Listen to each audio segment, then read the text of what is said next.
In the city of angels, Los Angeles, together with Michael Beckwith. Can you please introduce yourself and tell us about the work that you do? Absolutely. I am Michael Bernard Beckwith, and I'm the founder and spiritual director of the Agape International Spiritual Center here in Los Angeles, California. Interestingly enough, this month we're celebrating our 26th anniversary. I heard that. Yeah. So it's a special month. Special month every November. So we're celebrating 26 years of now a global ministry, global spiritual community that embraces people from all walks of life. When individuals come to Agape, the rich diversity and the luminous nature of people is so evident. You have Christians, Muslims, Buddhists, Sikhs. Everyone's here worshiping together under the roof of Agape. So it's a very powerful community. They call us the United Nations of spiritual communities. So it continues to expand, continues to grow through our university, through our conferences, through our live streaming, through our choir, our music, our youth programs, our sacred service programs, our philanthropy. It just continues to emerge in a very powerful way. But the live streaming, tell me a little bit more about that, because that's something for people all around the world that can watch you and the work that you do on the web. Yes, we have people live streaming. They just go to our website at agapelive.com. So we have people streaming in from Peking. We have people keep streaming in from Brazil, Canada, New Zealand, Australia, Iran, all over the world, Africa, and plus the United States as well. So the global community is growing and burgeoning in a very powerful way. And so oftentimes we'll get shout-outs to people. You know, they'll email us or send us letters and things like that, and we'll shout out to them. And so I invite them into the loving room of Agape. And it's a very, even though it's online, it's a very intimate connection. Is it in a way to connect with your own heart? Is that what it's? Well, the teaching is about connecting with your spirit, the depth of your spirit in your heart, to discover who and what you really are, to access that power, access that beauty, access that intelligence, access that love, cultivate it, and then allow it to express. And as that happens, you evolve as a spiritual being and discover that a lot of the issues that you have in life are transcended as you evolve, as you become more yourself. And so through our teachings and through the inspiration and the books, the classes, things of that particular nature, people come here and get healed. Their hearts get mended. They discover the power of their own being. They get set free, and then they're on fire. And joy, bliss, ecstasy, happiness, harmonious prosperity. These are the waves of love, intelligence that start to flow through their life. That's great. What about you? How did you get into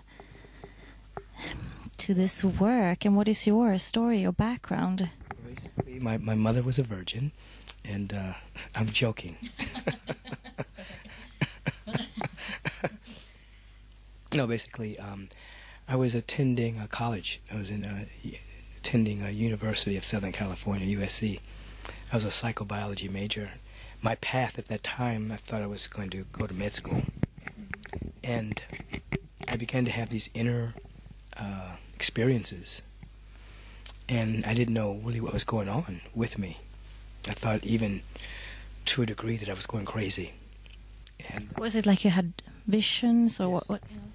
Visions, intense dreams, leaving my body, thinking about people. Suddenly I'd be there, I could see them without my body. And since I hadn't had any formal training in these areas, I thought maybe I was losing my mind. And it culminated after a period of time with this intense dream. I had a dream for a long period of time in which these men were chasing me. And eventually, on this particular night, two of them caught me, held me down, and one plunged a knife into my heart. The pain was excruciating, physically emotionally, and I screamed out. And I screamed out and I died. When I woke up, I could see that we were surrounded by this beauty, this love, this intelligence. And my name for this presence was Love Beauty, because the love was so intense, and the beauty was beyond description. The beauty shining in everything, animate and inanimate objects. And so I had to go on a search to discover what had happened to me. Because the person that the person that came out of that dream was not the same person that had gone to bed that night. And did you see the world with different eyes just from that night as well? Absolutely. There's nothing to worry about. The fear dissolved, any anxiety about the future, things that people normally are concerned about, all of that dissolved. And it was just this moment of what I call sanity, sheer spiritual sobriety, awakeness. And I could never get back into that box again. And so in my research of the different paths of mysticism, I discovered that all of the paths ultimately lead an individual to this awareness of the luminous, the numinous, the light that is within us all. And that began my trek, my conscious opening into this work that I now do. So that was in my early 20s when that occurred. And I've never stopped pursuing, opening myself up. I have the same passion today that I had years ago about really discovering who and what we are, activating it and expressing it at a much more profound and deep level. So I suppose everyone is born whole, complete and perfect. So what did happen along the way for us not to see who we really are? Everyone is created perfect, whole, and complete. Everyone is a what you call a nomina, as opposed to a phenomena. A phenomena comes and goes, but a nomina is a perfect idea. So everyone is a perfect idea. And we're on a journey of awakening to discover our perfection, our completeness, our wellness, our well-being, our wholeness. So it's not that something went wrong.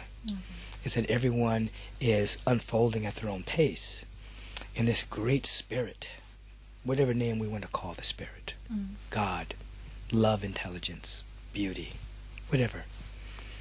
It doesn't have the capacity to make robots, to just make a person that's robotic and then suddenly is just going to do everything perfect. No. The seed of perfection is planted within us, and we have to wake up to it. So it's always seeking to express itself, and it's always prompting us. It's always trying to come forward.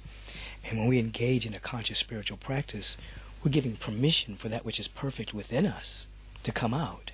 And then we start to elevate our consciousness. We start to grow. We start to unfold. So there's no mistakes that have been made. It's just a process of unfolding.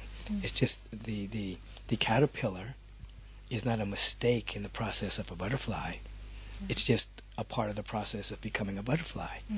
So where we are now is not a mistake in the process of us waking up to our true nature. It's just where we are now. And when we can embrace that with a great degree of self-love and appreciation that we're in a process, and then we consciously participate in the process, we quicken. Through the grace, the grace of the Spirit, we become more. As we become more available, then the grace of the Spirit takes us over, and we find ourselves evolving and growing. And year after year, we notice that we're not the same being, not the same person we were a year ago. Something shifted. You see. And when everyone realize who they really are, what will it be like then? Well, we are unlimited, illimitable, infinite beings. The capacity for love and creativity and art, generosity, is beyond what we could even imagine. And so as one by one individuals begin to flower and begin to open up to their true destiny, then the collective consciousness changes. and then the world as we see it begins to change.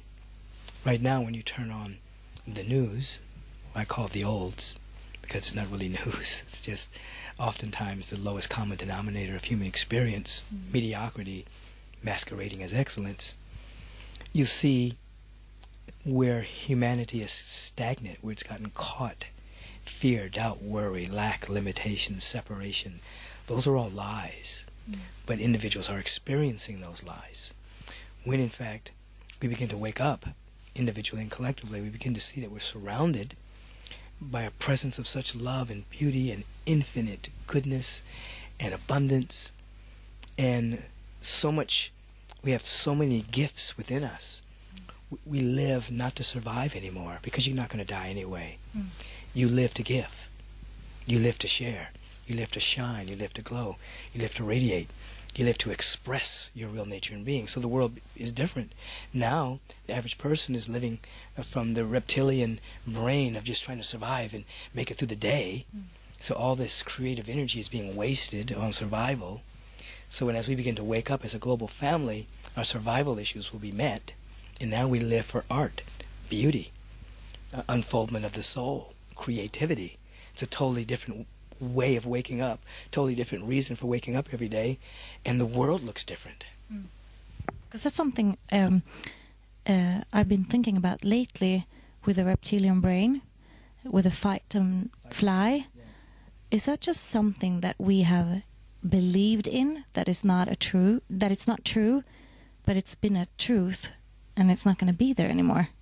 Well, the fight or flight instinctual reaction it served us as humanity was unfolding. It was necessary to keep us protected, to have this experiment called humanity safe.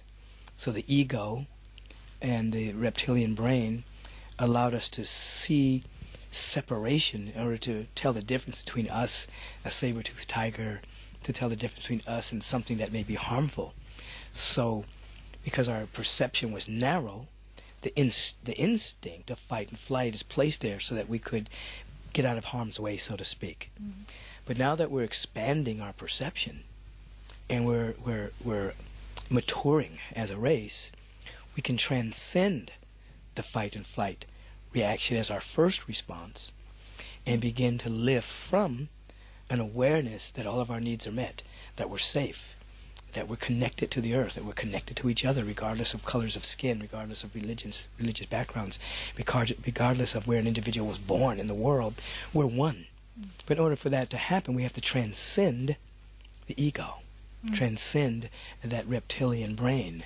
And that's where spiritual practice comes in. It helps us transcend. So I know that some people also come here to the center and do some training. Yes. What is that like? And is that for anyone? Yeah. We have the Agape University here. And so people come in locally and from around the world to take trainings, take classes. We have a full battery of classes that begin with a foundation class that teaches the fundamental nature of reality and the universal spiritual laws that govern the reality, that govern our experience of reality.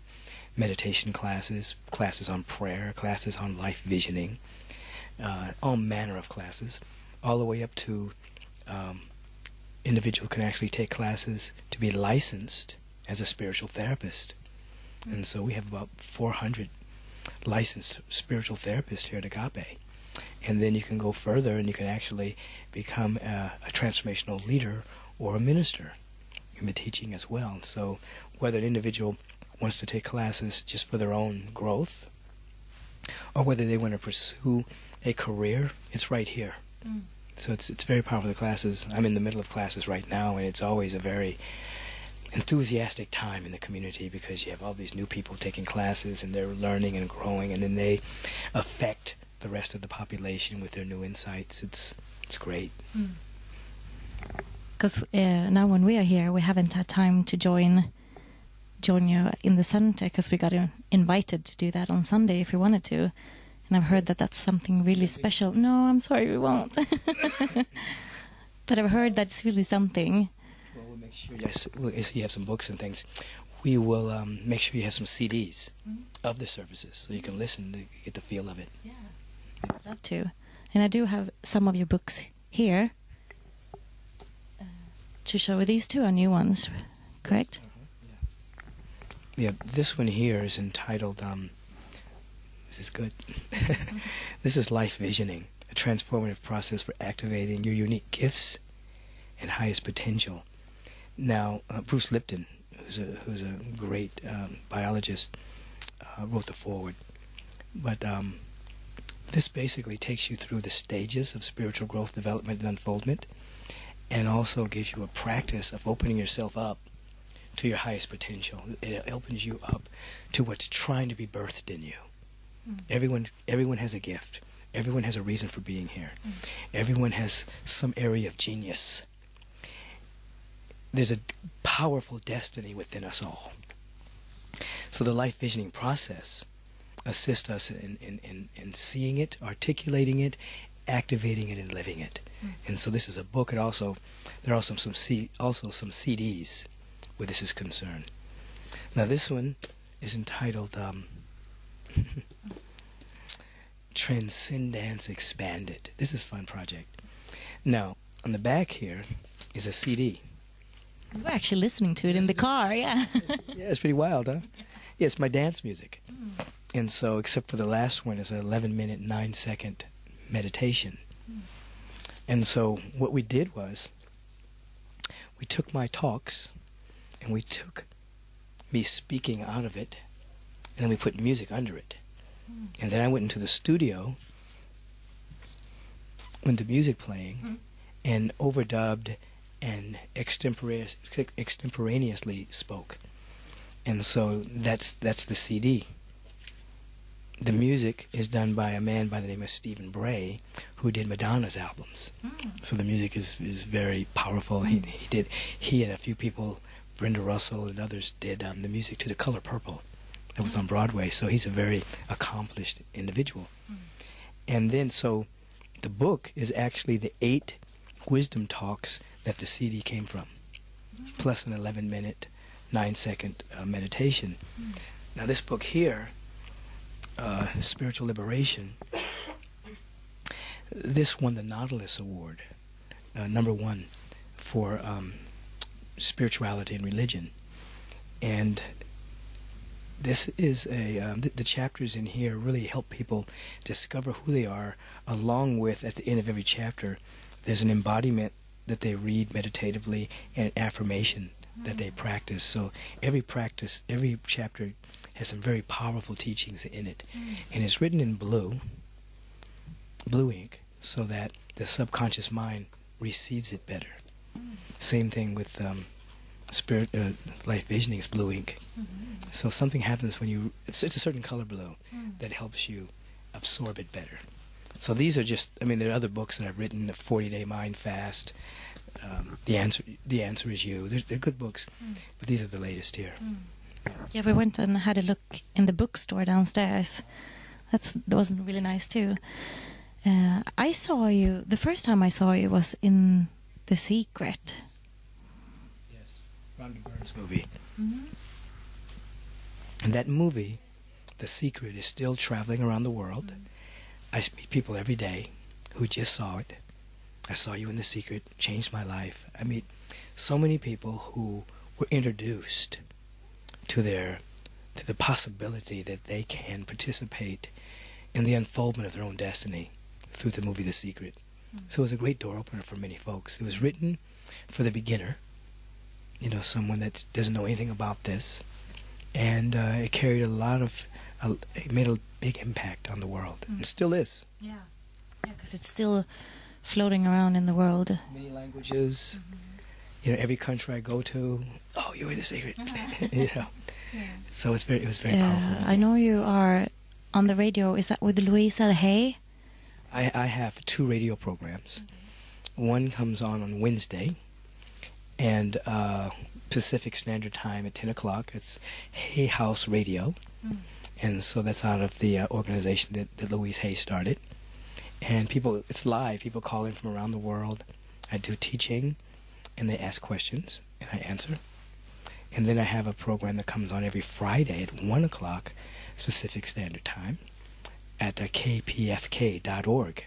So again, people are listening online, or if they're local, they're listening to it on the radio at 90.7 FM to the teachings. I interview somebody every week, someone different. And so between those two radio programs, there's thousands of people that are being inspired to live a much greater life. And is that recorded on there too, so that you can go in afterwards and listen to it?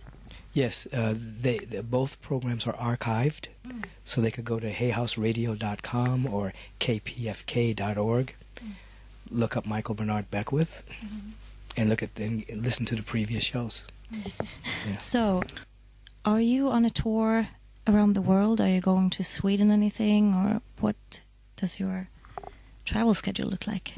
I just finished my European tour. I was in Copenhagen. So where was I? I was in Copenhagen, Vienna, Denmark. I just got back from Rome and Florence.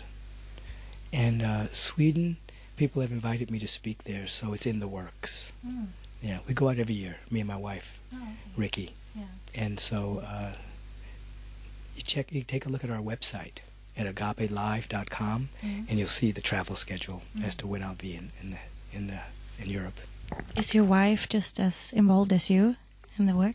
My wife is the director of the music and arts ministry here. So she directs the choir, she sings, she composes music, and we birthed the genre known as rhythm and joy, as opposed to rhythm and blues. And so people know us around the world as the sound of Agape. So we've written hundreds of songs, and a lot of other communities use our music. So our music is really goes hand in hand with the message. So she's there every Sunday and every Wednesday with me, playing the chants, creating an energy, really powerful energy, and I speak. And so she travels with me everywhere I go. Okay. Matter of fact, she's flying up to Seattle right now to do a concert tonight. Oh, okay. Yeah. So I'll give you some of the music. Great. I'd love to hear that as well. So thank you so much, Michael, for speaking with us and sharing your story and your work with the rest of the world. It's my joy to be with these fine people. And for you who are tuning in right now, know that I know that right where you are is so much beauty, so much power, so much love, so much unlimited goodness. And if you're tuning into this program right now, there's something within you that wants to be set free. And it's going to keep on pestering you until you give it a big yes. And when you do, your life is going to change for the better. And you'll be perpetually happy. It's the truth. Peace and blessings. Thank you.